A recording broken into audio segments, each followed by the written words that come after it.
हमने पिछले वीडियो में सेट्स का डेफिनेशन देखा था, किसको सेट कहेंगे और किसको सेट नहीं कहेंगे, और सेट के बारे में कुछ बेसिक्स पढ़ा था। आज हम उसके बेसिस पे एक्सरसाइज 1.1 सॉल्व करेंगे। तो जिन्होंने भी ये पिछला वीडियो नहीं देखा है तो आई वुड रिकमेंड कि आप पहले वो वीडियो देख लें, उसके बाद एक्सरसाइज 1.1 सॉल्व करें। वीडियो का लिंक मैंने डिस्क्रिप्शन में डाल दिया है, you can check it out. Exercise 1.1 का पहला सवाल आपके स्क्रीन पर ये रहा। The collection of all the months of a year beginning with the letter J. एक साल में 12 ही महीने होते हैं, उनमें से आपको बिगिनिंग विद द लेटर जे उन मंथ्स का नाम लिखना है। तो मैं किसी से भी पूछूंगा ना क्लास में, सबका आंसर आएगा जनवरी, जून एंड जुलाई, ये 3 आएगा। तो सबका आंसर सेम है, तो अगर सबका आंसर सेम है तो वो फैक्ट हो जाता है, और जो फैक्ट है वो सेट है। तो जो पहला सवाल है ये हो जाएगा सेट। और रीज़न में क्या लिखना है, क्योंकि doesn't vary from person to person. Second question है the collection of 10 most talented writers of India. ये जो 10 मोस्ट टैलेंटेड राइटर्स है, इसको डिटरमाइन करने के लिए कुछ फिक्स्ड क्राइटेरिया नहीं है। तो जिसको फिक्सन पसंद है वो अपना 10 नाम लिखेगा, जिसको फैंटेसी पसंद है वो अपना 10 नाम लिखेगा। तो ये जो collection of 10 most talented writers of India है, इसका कुछ फिक्स्ड आंसर नहीं है। यहाँ पे सबका आंसर अलग अलग आएगा। क्यों? क्योंकि सबका ओपिनियन होता है खुद का। तो जहाँ पे ओपिनियन की बात आएगी वो सेट नहीं होगा। तो ये जो है ये सेट नहीं होगा। और आप रीज़न क्या लिखेंगे कि varies from person to person. अगर पर्सन टू पर्सन वेरी कर रहा है तो वो सेट नहीं होता है, और अगर पर्सन टू पर्सन वेरी नहीं करता है तो वो सेट होता है। A team of 11 best cricket batsman of the world. ये हमने पिछले वीडियो में ही देखा था कि जहाँ पे बेस्ट की बात आएगी, मोस्ट टैलेंटेड की बात आएगी, मोस्ट डेंजरस की बात आएगी, मोस्ट ब्यूटीफुल, ये जो चीज़ें हैं ना, इनको डिटरमाइन करने का कुछ फिक्स्ड क्राइटेरिया नहीं होता। तो ये सबका अलग अलग ओपिनियन होता है, तो ये चीज़ें सेट नहीं होती है। अगला क्वेश्चन है team of 11 best cricket batsman of the world. अगर क्लास में मैं सबको पूछूं आप लोग एक लिस्ट बना के दो, सबका लिस्ट अलग अलग आएगा। क्योंकि आंसर अलग अलग है, सबका ओपिनियन है, तो वो सेट नहीं होगा।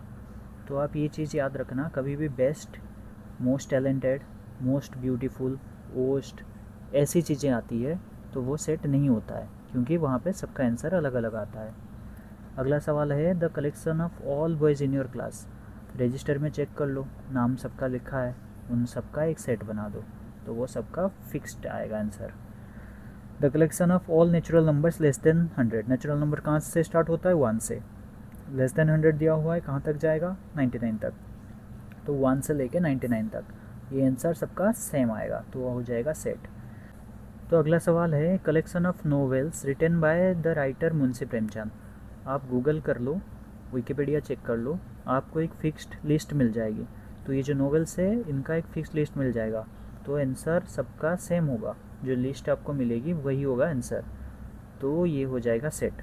लोग क्या करते हैं, इसको कंफ्यूज कर देते हैं कलेक्शन ऑफ बेस्ट नोवेल के साथ। यहाँ पे कहाँ लिखा है बेस्ट? लिखा नहीं है ना। अगर यहाँ पे बेस्ट नोवेल्स लिखा होता तो वो सेट नहीं होता। अगर यहाँ पे बेस्ट लिखा होता तो वो सेट नहीं होता। क्यों? क्योंकि बेस्ट कैसे डिटरमाइन करोगे? मेरे लिए कुछ और बेस्ट होगा, उसके लिए कुछ और बेस्ट होगा, लेकिन क्वेश्चन में बेस्ट का कहीं पे जिक्र करा ही नहीं है, तो ये जो है ये सेट हो जाएगा। अगला सवाल है the collection of all even integers. All even integers का सेट तो फिक्स है, तो सेट होगा। अगला क्वेश्चन है the collection of questions in this chapter. तो इस चैप्टर में जितने भी क्वेश्चंस हैं उनको उठाओ, कॉमा से सेपरेट करके लिख दो, कर्ली ब्रैकेट बना दो, वो सेट बन जाएगा। ये आंसर सबका सेम आएगा, तो ये हो गया set. A collection of most dangerous animals in the world.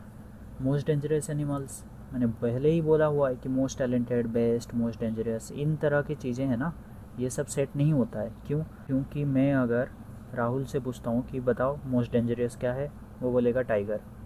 अब यही सवाल मैंने टीना से पूछा, वो बोलती है छिपकली। तो यहाँ पे दोनों की आंसर अलग अलग आ गई ना। इसको कुछ और से डर लग रहा है, इसको कुछ और से डर लग रहा है, तो ये जो है ये सेट नहीं होगा।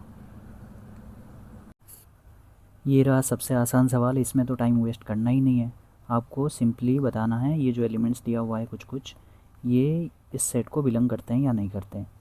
कैसे पता चलेगा? आपको चेक करना है ये इन ब्रैकेट्स के अंदर आ रहा है या नहीं आ रहा, और अगर आ रहा है इसका मतलब बिलोंग्स टू, और अगर बिलोंग्स टू है तो एप्सिलॉन यूज़ करना है, डजंट बिलोंग टू है तो ये यूज़ करना है।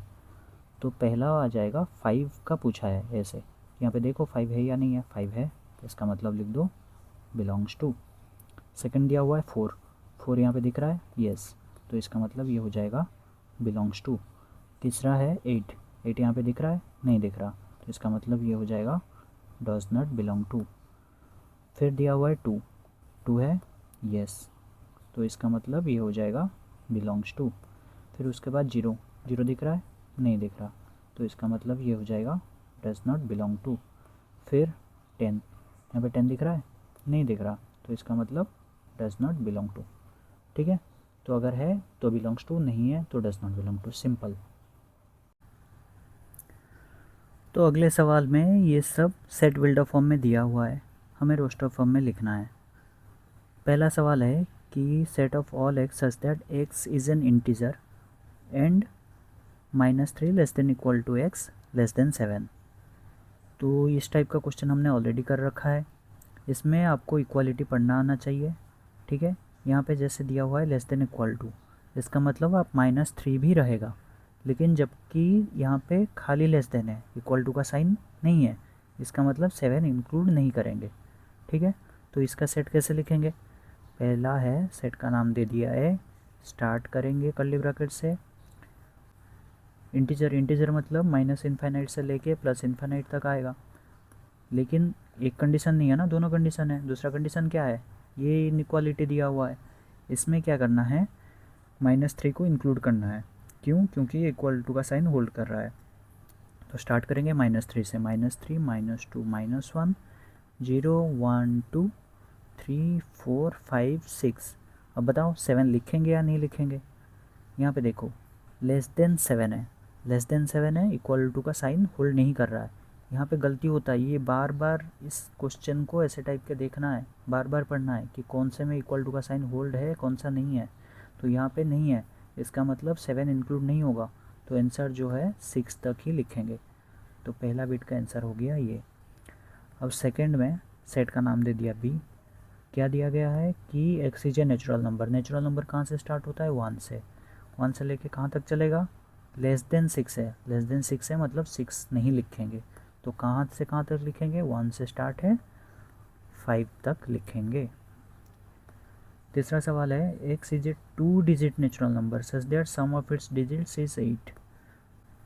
2 digit natural number, 2 digit, 2 digit natural number, तो स्टार्ट कहाँ से करेंगे? लेफ्ट साइड में 0 हो सकता है क्या? नहीं हो सकता, तो स्टार्ट करेंगे 1 से। और क्या दिया गया है? 2 digit natural number such that the sum of its digits is 8। Sum कितना होना चाहिए? 8 होना चाहिए, तो 1 प्लस कितना हो जाएगा? 8, 1 प्लस 7 हो जाएगा 8। तो वैसे ही जब यहाँ पे 2 आएगा, 2 प्लस 6 8, 3 प्लस 5 8, 4 4 8, 53 62 71 एंड 80। ठीक है, तो ये सब आएगा। 08 लिख के मत आ जाना, गलत हो जाएगा, क्योंकि 08 इज इक्वल टू 8 है जो कि सिंगल डिजिट है। यहाँ पे क्या दिया गया है? 2 डिजिट नेचुरल नंबर। उसके बाद दिया गया है x is a prime number which is a divisor of 60। तो ऐसे क्वेश्चंस में आपको क्या करना है, सेट का नाम लिख लिए डी, कर्ली ब्रैकेट स्टार्ट, 60 के डिविजर्स है ना, तो यहाँ पे मैंने लिखा 60। 60 के डिविजर्स क्या आते हैं? 1 into 60, 2 into 30, 3 into 20, 4 into 15, 5 into 12, 6 into 10, 7 8 9 इनका तो नहीं आएगा, और फिर उसके बाद से 10 वापस से आ गया, 10 इंटू 6। तो ये सब रहेंगे 60 के डिविजर्स। लेकिन क्वेश्चन में 60 के डिविजर्स नहीं पूछा है, क्या पूछा है? X is A prime number which is a divisor of 60, 60 के प्राइम डिविजर्स के बारे में पूछा है। तो इनमें से देखो प्राइम कौन सा है, इनमें से प्राइम हो जाएगा 2 हो जाएगा प्राइम, 3 हो जाएगा प्राइम, 5 हो जाएगा प्राइम, तो ये 3 हो जाएंगे प्राइम। तो आंसर हमारा आ जाएगा 2 3 5। अगर यहाँ पे प्राइम डिविजर्स ना देके खाली डिविजर्स पूछा होता तो हम ये सब नंबर्स का लिस्ट लिखते हैं, 1 2 3 4 5 6 10 12 ये सब लिखते हैं। लेकिन यहाँ पे दिया गया है प्राइम डिविजर। लेकिन ये सब करने की ज़रूरत भी नहीं है। जब प्राइम डिविजर दिया गया है ना, तो उस टाइम पे हमारे पास एक शॉर्टकट है। तो उसमें क्या करते हैं, 60 लिखा, इसको प्राइम नंबर के मल्टीपल्स में लिखना है। 2 हो जाएगा 30, 2 हो जाएगा 15, 3 हो जाएगा 5। 60 जो है ये हो जाएगा 2 इंटू 2 इंटू 3 इंटू 5। लेकिन सेट्स लिखते टाइम हमें रिपीट नहीं करना है, तो एक 2 को हमने हटा दिया, तो सेट क्या आ जाएगा 2 3 5। यहाँ से सॉल्व करा तो क्या आ रहा था 2 3 5। ठीक है, अगला सवाल है। तो ये बार बार क्वेश्चन अच्छे से पढ़ना है कि प्राइम नंबर दिया गया है तो ये मेथड से करो, खाली डिविजर पूछा है तो ये मेथड से करो। The set of all letters in the word trigonometry, ये तो सिंपल है, आपको सिंपली आंसर लिखना है और रिपीट नहीं करना है। ट्रिगोनोमेट्री, सेट का नाम दे दिया ई, ट्रिगोनोमेट्री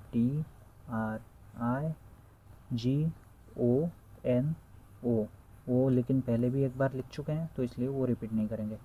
ट्रिगोनोमेट्री, एम आ गया, उसके बाद ई आ गया, उसके बाद टी आ गया, टी ऑलरेडी हम लोग लिख चुके हैं, फिर आ जाएगा आर, आर लिख चुके हैं, फिर आएगा वाई, वाई लिखा है नहीं लिखा है तो फिर आएगा वाई। ये हो गया trigonometry. The set of all letters of the word better, better के वर्ड्स लिखने हैं, लिख दो बेटर के, BET, फिर से टी नहीं लिखेंगे, फिर आएगा ई लिख चुके हैं, फिर आएगा आर, ये हो गया बेटर।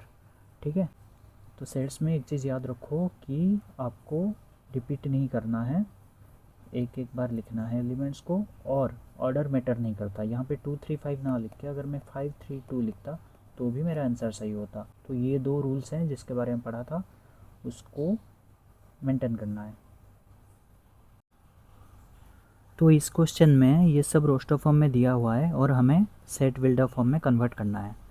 तो पहला बिट है 3 6 9 एंड 12। तो ऐसे क्वेश्चंस में आपको क्या करना है, ये जो नंबर्स है ना इनके बीच में कुछ रिलेशन फाइंड करना है, आपको पैटर्न फाइंड करना है। पैटर्न फाइंड करने के बाद उसको रोस्टर फॉर्म में लिखना आसान हो जाता है। तो ये सब देखो 3 6 9 12, ये किसके टेबल में आते हैं, 3 के टेबल में आते हैं। तो हो जाएगा 3 1 जा 3, 3 2 जा 6, 3 3 जा 9, 3 4 जा 12। तो हमने इसको ऐसे लिख दिया, 3 को लिख दिया 3 इंटू 1, 3 इंटू 2, 3 इंटू 3 और 3 इंटू 4। उसके बाद आपको क्या करना है, इसमें देखो कि कॉमन क्या है, ये जो सारे टर्म्स है इसमें 3 कॉमन है, और वेरिएबल क्या है, ये सारे टर्म्स में ये जो सेकंड टर्म है ना, ये देखो ये डिफ़र कर रहा है, यहाँ पे 1 है, यहाँ पे 2 है, यहाँ पे 3 है, यहाँ पे 4 है। तो मैं ये सब ना लिख के मैं इसको सीधा लिख लूँगा, 3 कॉमन है ना, 3 लिखूँगा और ये 1 2 3 4 के जगह n लिख लूँगा। तो मैं ये सब ना लिख के सीधा लिखूँगा 3 इंटू n, और n को कैसे डिफाइन कर लूँगा, n का वैल्यू पुट कर दूँगा 1 2 3 4। अभी हो जाएगा ना, n का वैल्यू जब 1 आएगा 3 इंटू 1, n का वैल्यू जब 2 आएगा 3 इंटू 2, n का वैल्यू जब 3 आएगा 3 इंटू 3, n का वैल्यू जब 4 आएगा 3 इंटू 4। तो मैं इतना सब ना लिख के सीधा लिख लूँगा 3n और n का वैल्यू डिफाइन कर लूँगा 1 2 3 4। आपको सेट बिल्डर फॉर्म में एग्जैक्टली यही करना है। सेट का नाम दे दो a, उसके बाद the set of all x such that x is equal to आपको लिख देना है 3n और n को क्या डिफाइन कर लेना है 1 2 3 4। लेकिन सीधा सीधा नहीं लिख सकता है कि n इज इक्वल टू 1 2 3 4, उसके लिए हम लोग क्या लिखेंगे 1 2 3 4 मतलब n belongs to natural number. Natural number कहाँ से स्टार्ट होता है 1 से, 1 2 3 4 अप टू इन्फाइनाइट। तो n belongs to a natural number मतलब 1 से लेके इन्फाइनाइट तक होना चाहिए। लेकिन हमें n कहाँ तक चाहिए 4 तक चाहिए, इसलिए हम लोग और एक कंडीशन पुट कर देंगे कि n का जो वैल्यू है वो लेस देन इक्वल टू 4 भी होना चाहिए। तो n का वैल्यू है नेचुरल नंबर और n less than equal to 4 होगा। तो n का वैल्यू क्या आ जाएगा 1 2 3 4, और x जो है क्या है 3n है, 3n है और n का वैल्यू ये है। तो x का वैल्यू क्या आ जाएगा, जब n का वैल्यू 1 है x का वैल्यू हो जाएगा 3, जब n का वैल्यू 2 है x का वैल्यू हो जाएगा 6, जब n का वैल्यू 3 है तो x का वैल्यू हो जाएगा 9, और जब n का वैल्यू 4 है तो अब x का वैल्यू क्या हो जाएगा 12। तो ये इज इक्वल टू दिस, ये हो गया सेट बिल्डर फॉर्म था किस में, रोस्टर फॉर्म में। तो ऐसे ही आपको कुछ भी क्वेश्चन दिखे उसमें आपको रिलेशन फाइंड करना है, उसमें देखो कौन सा टर्म कॉमन है उसको लिख दो सीधा सीधा, और जो वेरिएबल टर्म है 1 2 3 4 हो गया, यहाँ पे 6 7 8 9 दे सकता है, तो उसके जगह आप n पुट करो और n को डिफाइन कर लो यहाँ पे जो भी होगा। ठीक है, यहाँ पे जैसे n को क्या डिफाइन कर लिया 1 2 3 4। तो ऐसे में सारे क्वेश्चन आप सॉल्व कर सकते हो। नेक्स्ट क्वेश्चन करते हैं। नेक्स्ट क्वेश्चन गिवन है 2 4 8 16 32। जैसे पिछले क्वेश्चन में हमने करा था यहाँ पे 3n, तो इस क्वेश्चन में बहुत बच्चे क्या करेंगे सीधा 2n लिख के आ जाएंगे, वो गलत हो जाएगा। क्यों? क्योंकि देखो 2 के टेबल में नहीं आते ये सारे, मतलब 2 के टेबल में तो ये सारे टर्म्स आते ही हैं, बट इनके बीच में कुछ टर्म्स मिसिंग भी है। जैसे 2 का टेबल अगर देखते हो आप, 2 आएगा, 4 आएगा, 6 आएगा, 8 आएगा, 10 आएगा। 6 यहाँ पे दिख रहा है कहीं? नहीं दिख रहा है। तो खाली अगर हम 2n लिख देंगे तो गलत हो जाएगा, क्योंकि 6 है ही नहीं। तो इसीलिए हमें और कुछ रिलेशन ढूंढना पड़ेगा। 2 2 जा देखो 4 होता है, 4 2 जा 8 होता है, 8 2 जा 16, 16 2 जा 32, है ना। तो 2 2 मल्टीप्लाई हो रहा है। तो अगर मैं ऐसे नोटिस करता हूँ तो मुझे एक पैटर्न दिखेगा कि 2 जो है 2 टू द पावर 1 है, 4 जो है 2 टू द पावर 2 है, 2 टू द पावर 3 है, 2 टू द पावर 4 है, 2 टू द पावर 5 है। हमें ये जो नंबर्स है ना, इनको ऐसे लिखना है कि सारे टर्म्स में कुछ कांस्टेंट हो और कुछ वेरिएबल हो। यहाँ पे कांस्टेंट क्या है 2, वेरिएबल क्या है ये ऊपर जो बैठे हैं 1 2 3 4 5। उसके बाद क्या करते हैं, जो वेरिएबल है ना उनके जगह हम लोग n लिख लेते हैं।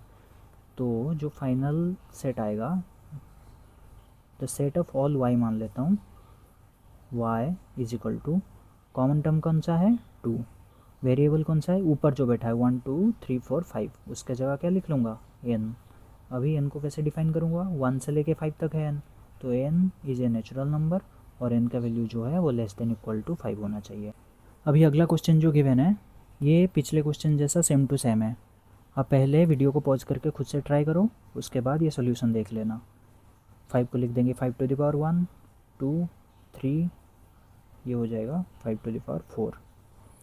तो सेट जो है वो बन जाएगा, सेट मान लिया मैंने C, यहाँ पे मान लेता हूँ Z, the set of all Z such that Z is equal to 5 to the power n, n belongs to natural number, और n का जो वैल्यू है यहाँ पे कितना तक है, पावर 4 तक है, तो लेस देन इक्वल टू 4 ऐसा होगा।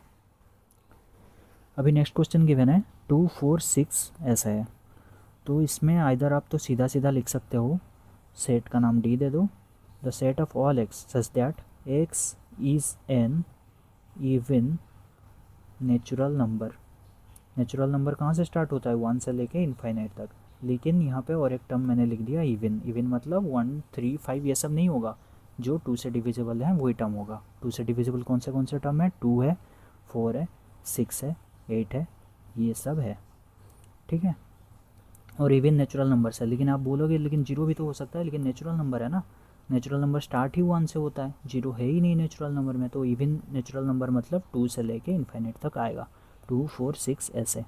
लेकिन हम लोग अपने स्टाइल से लिखना हमें पसंद है, तो हम लोग क्या करते हैं 2 को लिख देंगे 2 इंटू 1, ये हो जाएगा 2 इंटू 2, 2 इंटू 3 ऐसे अप टू इन्फाइनाइट। तो D इज इक्वल टू क्या हो जाएगा, the set of all x such that x is equal to, common कौन सा है 2 है, तो यहाँ पे लिख दिया मैंने सीधा सीधा 2 इंटू, यहाँ पे देखो 1 है, यहाँ पे 2 है, यहाँ पे 3 है, इन सब के जगह मैंने रिप्लेस कर दिया n, और n को क्या डिफाइन कर लूँगा, n हो जाएगा यहाँ पे 1 2 3 अप टू इन्फाइनाइट। n 1 से लेके इन्फाइनाइट तक ऐसा किस में होता है, नेचुरल नंबर में। क्योंकि एंड कंडीशन कुछ नहीं है तो n लेस देन समथिंग लिखने की कोई ज़रूरत नहीं है, बस इतना लिखो। अब नेक्स्ट बीट क्या गिवन है 149 अप टू 100। इसमें भी आपको कुछ रिलेशन ढूंढना है। अब देखो ये सब किसी के स्क्वायर के फॉर्म में है, ये 1 का स्क्वायर है, 2 का स्क्वायर है, 3 का स्क्वायर है, ये सब है। तो सीधा सीधा वही लिख दो, 1 को लिख दो 1 का स्क्वायर, 2 का स्क्वायर, 3 का स्क्वायर अप टू 10 का स्क्वायर। अब मैंने क्या बोला था, उसके बाद सीधा यहाँ पे आपको आंसर लिखना है set E, the set of all y such that y is equal to, यहाँ पे कांस्टेंट कौन सा है, पावर में जो 2 है ना ये देखो कांस्टेंट है, वेरिएबल कौन सा है नीचे देखो 1 2 3 ये अप टू 10 तक, तो मैं इसके जगह लिख दूँगा n, ऊपर जो पावर है वो तो कांस्टेंट है ही 2, तो मैं आ जाएगा टर्म मेरा एन स्क्वायर, तो वाई आ जाएगा एन स्क्वायर। और एन का जो वैल्यू है वो आएगा कहाँ से कहाँ तक, एन का जो वैल्यू है वो आएगा 1 से लेके 10 तक। तो एन का जो वैल्यू है वो आएगा 1 से लेके 10 तक। देखो ये आपको समझ में आया या नहीं, ये जो मैंने लिखा। पिछले क्वेश्चन में रोस्टर फॉर्म में था, हमें सेट बिल्डर फॉर्म में कन्वर्ट करना था। इस क्वेश्चन में उसका उल्टा है, ये सब सेट बिल्डर फॉर्म में दिया हुआ है, हमें रोस्टर फॉर्म में कन्वर्ट करना है। तो ये कंपैरेटिवली ईजियर है सेट बिल्डर से रोस्टर फॉर्म में कन्वर्ट करना। तो पहला क्वेश्चन गिवन है, the set of all x such that x is N odd natural number. ये देखो x is N even natural number था, तो क्या था 2 4 6 8 10 ये सब था। अब ऑड दिया हुआ है, ऑड में क्या आ जाएगा, ऑड में आ जाएगा, सेट का नाम लिख लो है। ऑड स्टार्ट कहाँ से होगा, नेचुरल नंबर है ना, नेचुरल नंबर स्टार्ट होता है 1 से, और ऑड है तो हो जाएगा 1 होगा, 3 होगा, 5 होगा, 7 होगा, 9 होगा, अप टू कुछ दिया हुआ है लिमिट, नहीं दिया हुआ, तो अप टू इनफाइनाइट। तो ये हो जाएगा आंसर।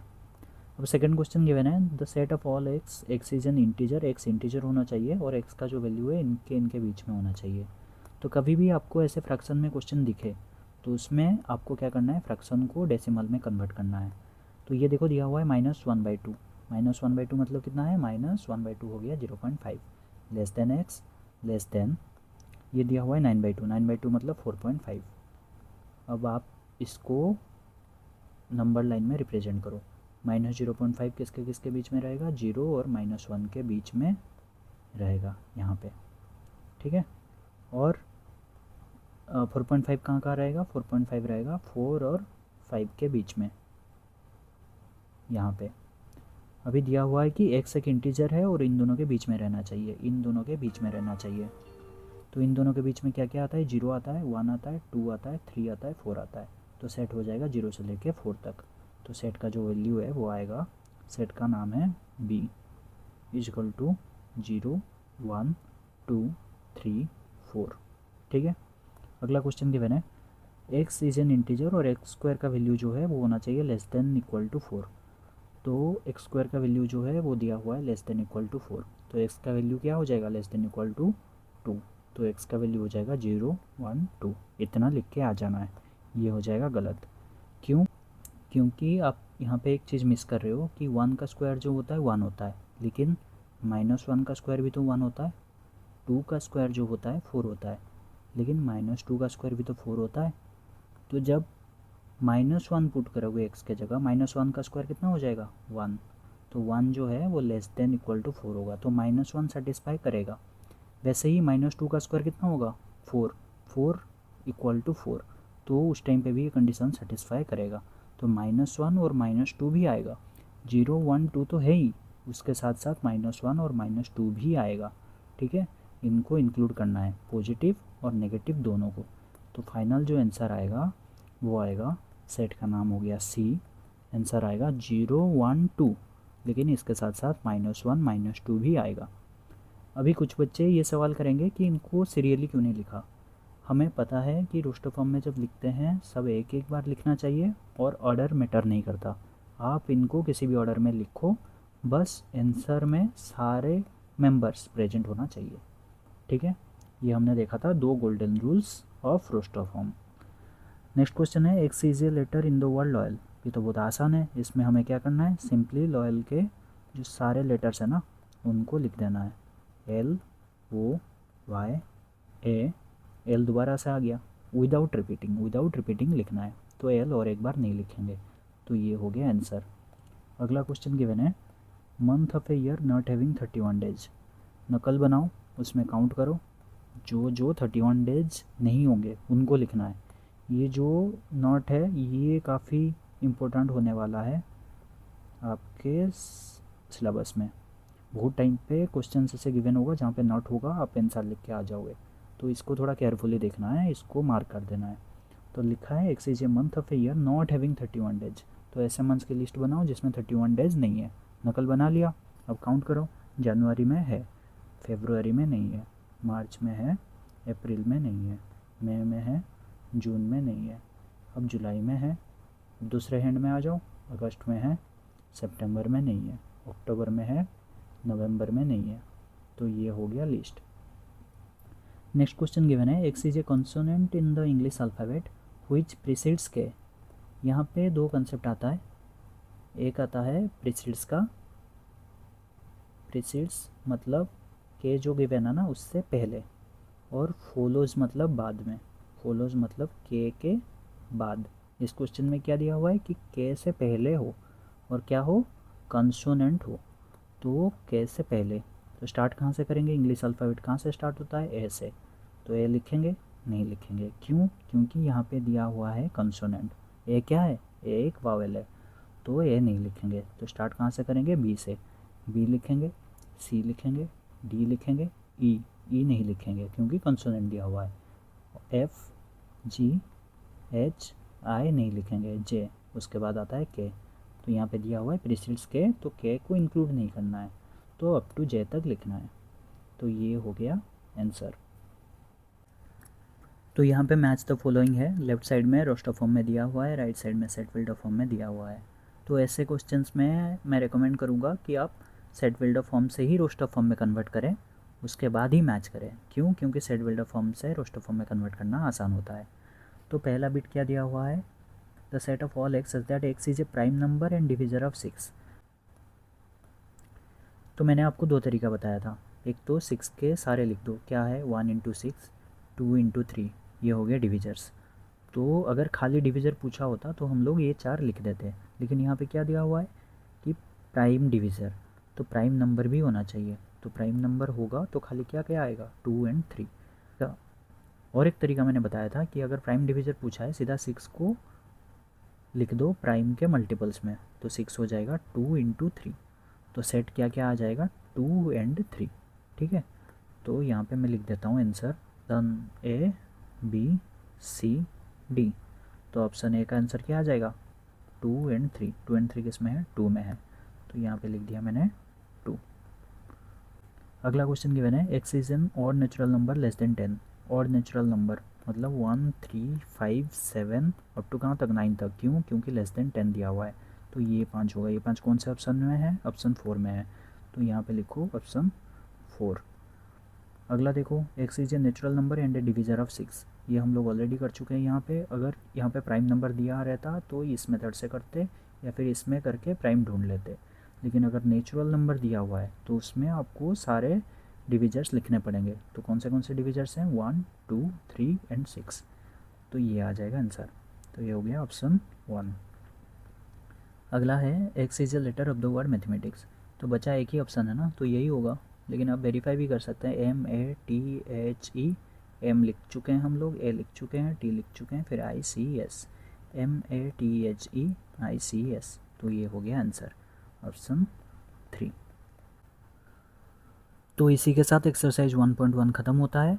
अब दोबारा से ट्राई करो, अगर सॉल्व नहीं हो रहा है तो वीडियो को देखो।